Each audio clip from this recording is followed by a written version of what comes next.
Sometimes we accidentally delete messages in our Messages app or entire text threads, but they can be saved as long as you act quickly.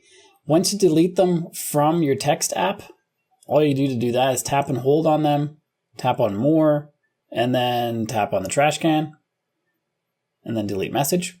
If you're using a different version of iPad OS, it might work slightly differently, but it's kind of the same idea no matter what version of the OS you have. Now that was deleted, I have 30 days to recover it from the recently deleted trash can in the Messages app.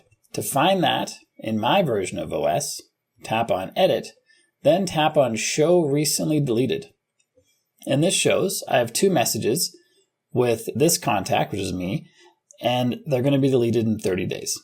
To recover them, just tap on this little circle and then tap on Recover, and then tap on Recover 2 messages.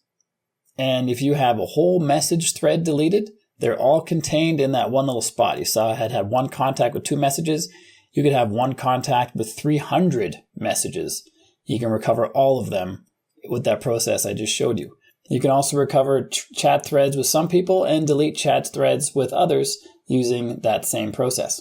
And while you're in the mood for optimizing your iPad, why not find some more free space? This is just one hidden trash can on your iPad. There's 4 others, plus a bunch of bonus ways to find more space in your iPad that I show you in this video. So check that out next. If you got value from the video you just watched, like and subscribe to let me know, and I'll see you on that one.